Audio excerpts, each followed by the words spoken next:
जग जानदा हीर मशहूर हो गई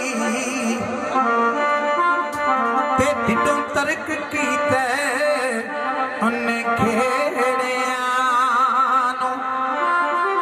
आ मथा तख्त हजारे नु टेक दिता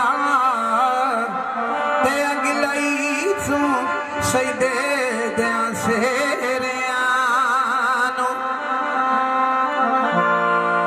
तेरे नालों ते बंदिया हीर चंगी ते छड़ बैठी आ झगड़िया चेहरिया सरदार जंग सियाला दे रहन वाली कब कंदिया रंज तू भी रह गया अधूरा। लवी सज्जनों जरा सुन के बोल।